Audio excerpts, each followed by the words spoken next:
Desde sus cimientos en 1959, la Secretaría de Desarrollo Social, la Sedesol, tenía como función principal distribuir recursos públicos a las personas más desfavorecidas, una institución del Estado encargada y orientada hacia el bienestar social.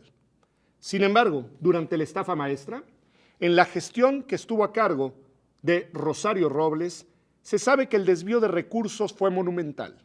De hecho, sabemos que solo el 7% de los recursos públicos destinados a las despensas de apoyo a las personas más desfavorecidas llegaron a su destino. El otro 93% simplemente se desvió. La red de corrupción en torno a la estafa maestra funcionaba de una manera muy orquestada y no aleatoria. Esto quiere decir que la forma en la que estaba organizada para su funcionamiento con el objetivo de extraer recursos públicos y desviarlos hacia empresas fantasmas, básicamente tenía la estructura de que las instituciones de gobierno contrataban servicios a ciertas universidades públicas, particularmente, o universidades de gobierno, con las que celebraban convenios en los que encargaban ciertos trabajos, ciertos proyectos, que después estas mismas universidades a su vez se los volvían a encargar a empresas, a un número de empresas dentro de diferentes estados de la República, y estas empresas a su vez desviaban los recursos y no cumplían, digamos, con el trabajo que la universidad le habían encargado, y esta universidad pues tampoco cumplía con el convenio que tenía celebrado con la dependencia de gobierno. De esa forma, digamos, se estableció un canal, se encontraron estas vías legales que permitía la legislación, pero que desde luego tenían irregularidades de operación y de funcionamiento a nivel presupuestal que podían ser detectadas por el Servicio de Administración Tributaria, desde luego, ¿no? Entonces, la red lo que funcionaba era para desviar ese tipo de recursos. Se sabe que participaron por lo menos 200 empresas en esta red. Se sabe que participaron por lo menos unas 30 dependencias de gobierno dentro de esta red y también un mismo número de universidades que participaron en esta misma red. Tanto las universidades como los sistemas estatales de comunicación funcionaban como intermediarios, eran quienes obtenían los convenios y con eso libraban todo el procedimiento que establece la legislación de adquisiciones para poder adjudicar contratos, y una vez que tenían los convenios los fragmentaban las obligaciones, subcontrataban a otras empresas para que hicieran la prestación de los servicios. Muchas veces estas empresas subcontratadas a su vez subcontrataban a otras empresas, muchas de ellas fantasmas, y también contrataban a personas físicas. Este mecanismo lo que te asegura pues es la dispersión de los recursos públicos y de esa manera evita conocer o dificulta conocer quiénes son los beneficiarios finales de los mismos. El Observatorio de la Corrupción e Impunidad en el Instituto de Investigaciones Jurídicas dentro de la Universidad Nacional Autónoma de México nos hemos dedicado a analizar redes científicas a partir de una aproximación computacional que nos permite conectar cuáles son esos vínculos entre todas las personas y los actores que trabajaron. Entonces, básicamente lo que hacemos es que sacamos la información de los convenios que nos proporcionó Animal Político y Mexicanos contra la Corrupción en esta investigación que ha sido ya premiada incluso, es una investigación periodística muy valiosa, y de ahí lo que hacemos es que analizamos cuáles son los vínculos entre las empresas, las dependencias de gobierno y las universidades. Incluso tenemos información sobre los socios dentro de las empresas y cómo estaban conectados. Nuestro análisis, que es cuantitativo, es un análisis computacional, nos ha permitido conocer por lo menos 2 hallazgos. El primero, que no es una red que se haya orquestado aleatoriamente, es decir, no se hubieran formado esas conexiones si no existiera un propósito detrás de esta red.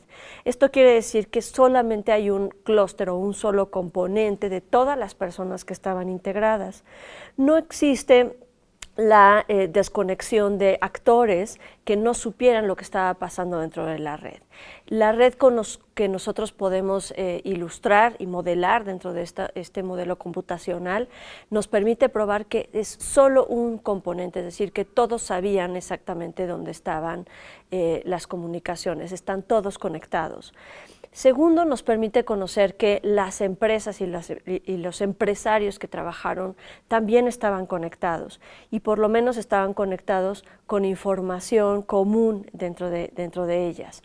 Algunas empresas pudieron haber participado sin haber sabido, probablemente sí, sin embargo, dentro de esta investigación lo que sí se puede comprobar es que esas empresas sí sabían por lo menos que estaban conectadas a una entidad universitaria y que esta universidad tenía un convenio con una entidad pública. Nuestra investigación también nos ha permitido tener el hallazgo de que existieron 2 grandes estrategias, todas ellas conectadas, pero eran 2 grandes estrategias.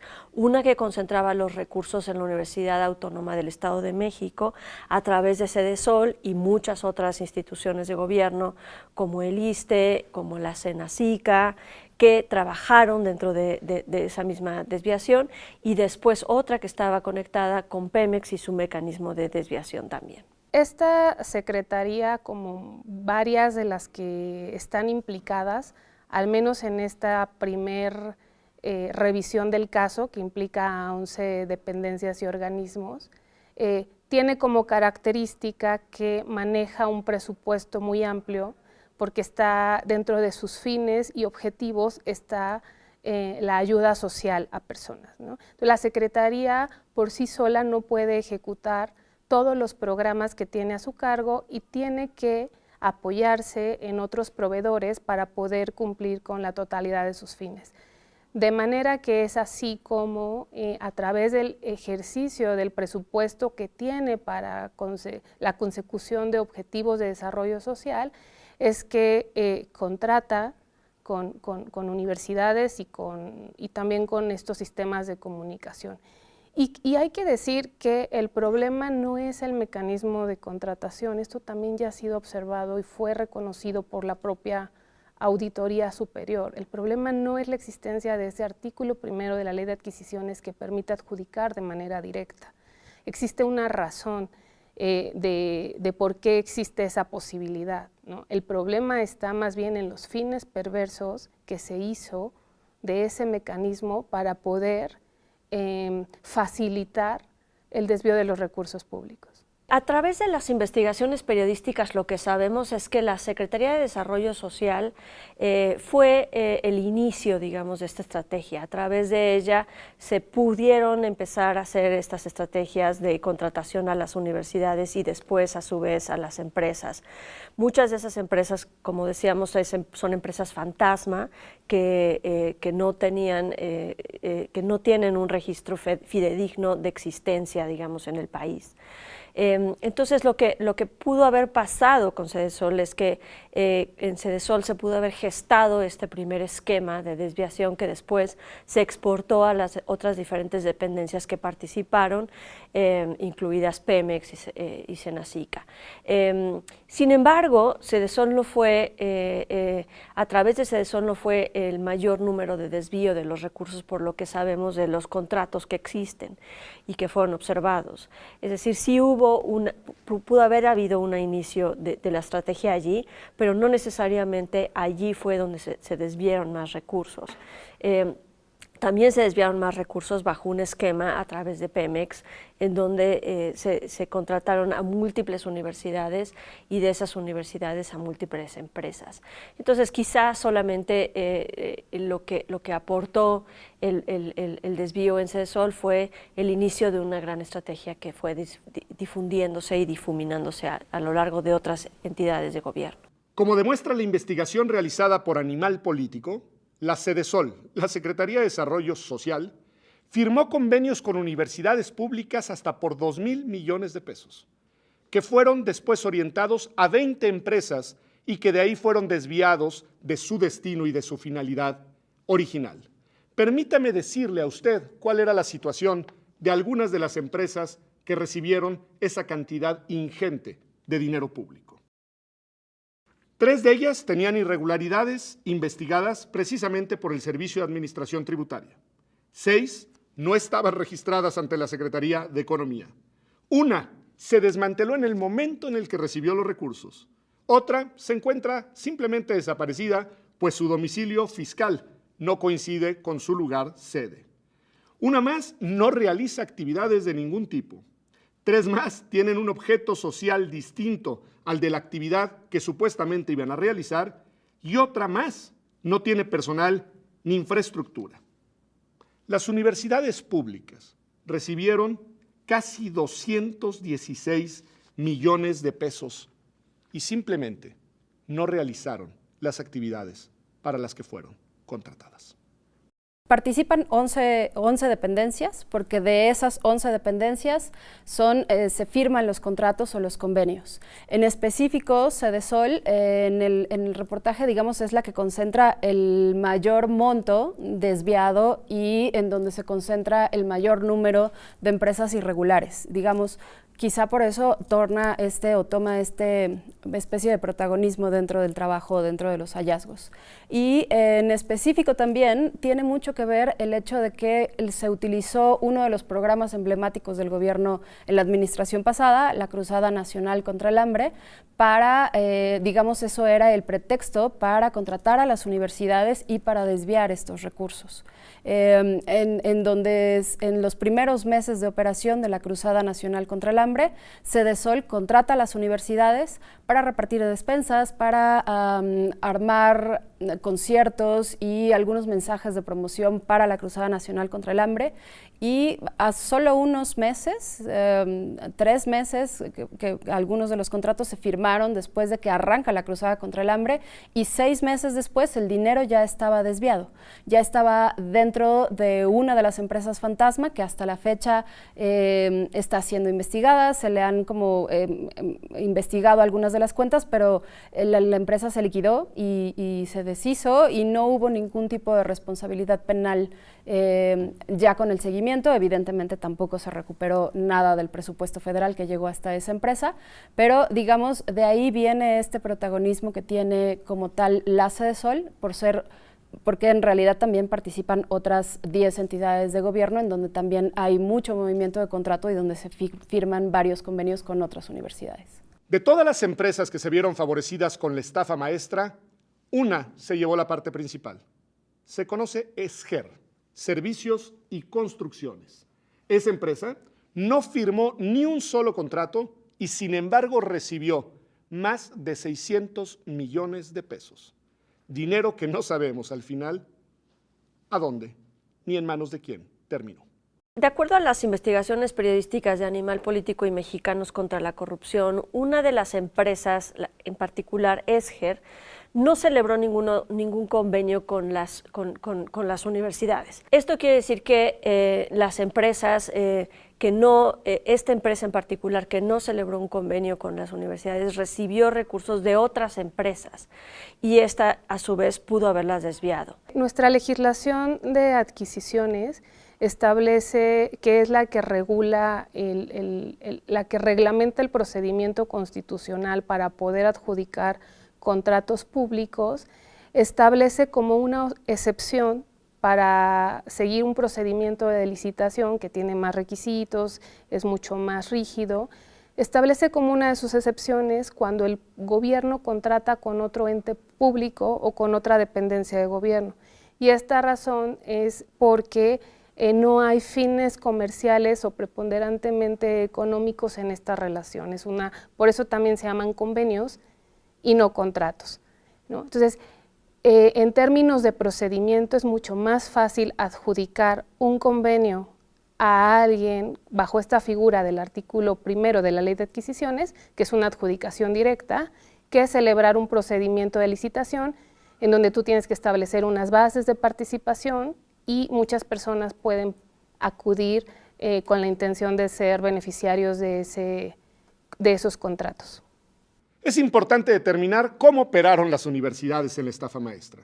Lo primero que hay que decir es que los convenios y contratos de colaboración fueron firmados por mandos medios para de esta manera desvincular de responsabilidad a los cargos directivos de esas instituciones universitarias. Y después, aparentemente demostraron ante la Sedesol que tenían capacidad para llevar a cabo las actividades por las que fueron contratados, pero sabemos que en realidad no fue así, porque aunque la Secretaría contrató a las empresas para realizar el 92% de los servicios, en realidad estos fueron delegados a empresas inexistentes.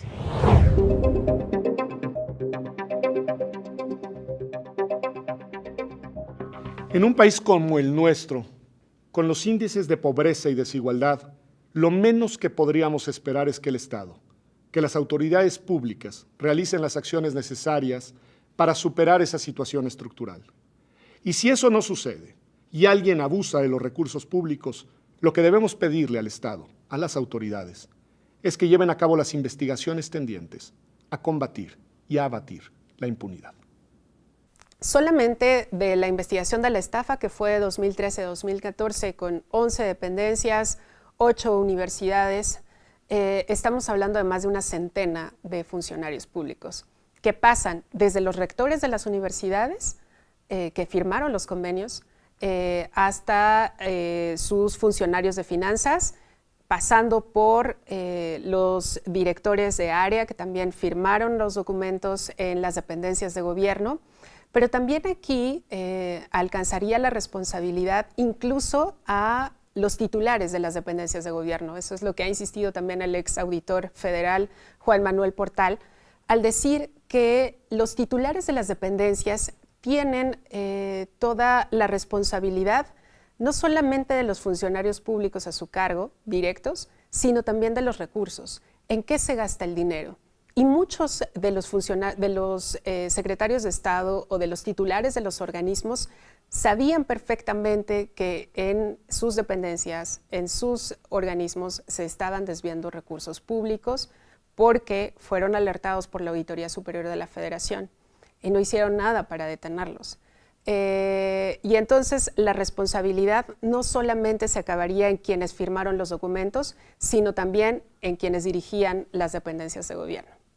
Digamos, a partir de lo que se publicó, se abrieron algunos expedientes, no todos con algún tipo de, digamos, de intención concreta de castigar. Hubo varios expedientes abiertos por parte de la Auditoría Superior de la Federación, por ejemplo, desde donde viene la investigación.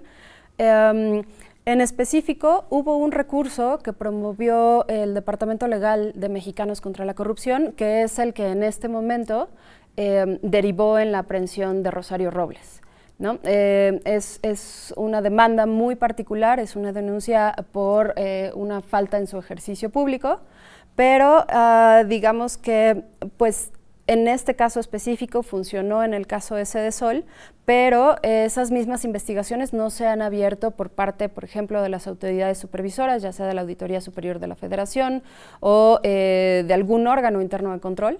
Hasta ahora no se ha concretado ninguna otra denuncia, digamos, solamente ha funcionado la que se interpuso de manera particular por una organización, por medio de la Organización de Mexicanos contra la Corrupción. Fuera de eso, no hay alguna otra investigación completa. Hubo algunas que se abrieron dentro de Sedesol y Sedatu, posteriormente a la publicación, pero hasta ahora no han terminado en algún tipo de sanción o en una investigación un poco más profunda. Me atrevería a decir que eso se ha quedado como archivado, ¿no? Que no tenemos noticias al respecto que realmente se esté investigando. Y peor aún, ni siquiera con las denuncias penales el mecanismo se frenó. Recientemente ya hicimos una nota como de todo el sexenio de Peña Nieto y desde 2012 hasta 2018 participaron más de 40 dependencias de gobierno en este esquema, ¿no? Y estamos hablando de miles de millones de pesos que se desviaron a través de la estafa maestra incluso después de que lo dimos a conocer públicamente, después de la investigación, todavía lo siguieron repitiendo hasta el final del sexenio. ¿Qué es lo que nos falta aprender de este gran esquema de corrupción? ¿Hacia dónde llegaron esos recursos una vez que Esger y otras similares, empresas similares, que nos falta mucho por investigar todavía, pudieron haber desviado los recursos? La hipótesis de las periodistas que hicieron esta investigación apunta a que fueron destinados a gastos electorales. En México, como contexto, sabemos que particularmente en épocas electorales los flujos de recursos en efectivo aumentan de manera extraordinaria en relación a otros años en donde no existen periodos electorales. Y sabemos que justamente en las elecciones hay mucho dinero en efectivo que circula para diferentes gastos operativos de las campañas electorales. Entonces puede ser que esa hipótesis se sostenga a través de estas empresas fantasmas que pueden haber estado distribuyendo a los operadores políticos en el campo estos recursos. Sin embargo, también una de las hipótesis que la Secretaría de la Función Pública ha planteado es que también los recursos fueron destinados a funciones, digamos, de crimen organizado, particularmente cuando los esquemas de las universidades fueron desviados hacia el sureste del país. Hasta el momento no se puede todavía determinar esas causas y el origen y el destino de ese dinero, y sobre todo a dónde está ese recurso. Lo que sí podemos saber es que fueron recursos que fueron desviados y que pudieron haber sido utilizados para los fines que el Estado debería de haberlos estado utilizando, en particular en el desarrollo social, programas sociales.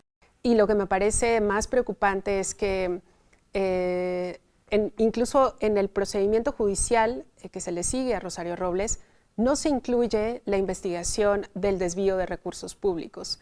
En realidad, casi que se trata solamente de un asunto administrativo.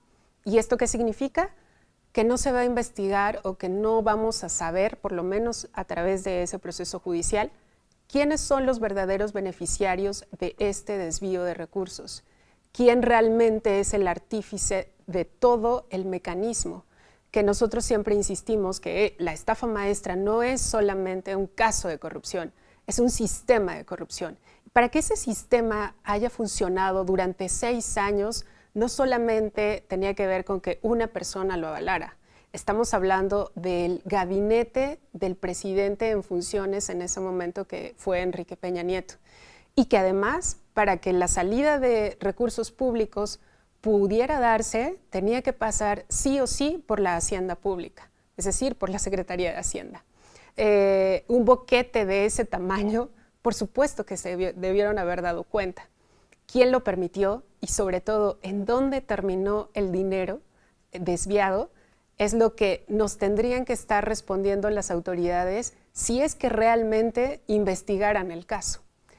El gran problema es que no se está yendo por el desvío de recursos, sino solamente por una cuestión administrativa. Entonces, muy probablemente nos vamos a quedar con estas dudas porque parecería que a nadie le importa investigar, ¿no? En esta edición de Observatorio, Agenda 2030, hemos sido testigos de cómo una cantidad muy relevante de recursos públicos fueron desviados de su destino y desaparecieron en manos de actores, de entidades, de partidos, de sujetos que desconocemos. De esta manera es sumamente difícil cumplir uno de los objetivos principales a los que nuestro país se comprometió con las Naciones Unidas: el abatimiento, el superamiento de la pobreza. Pero no por eso es motivo de bajar las manos. Lo que debemos hacer es seguir documentando, seguir exigiendo y seguir trabajando para que el desarrollo sostenible del México contemporáneo sea una realidad tangible en el mediano plazo. Hasta la próxima. Nos vemos aquí en TV UNAM en esta serie que mirará, seguirá y analizará con ejemplos que contradicen lo prometido, la Agenda 2030.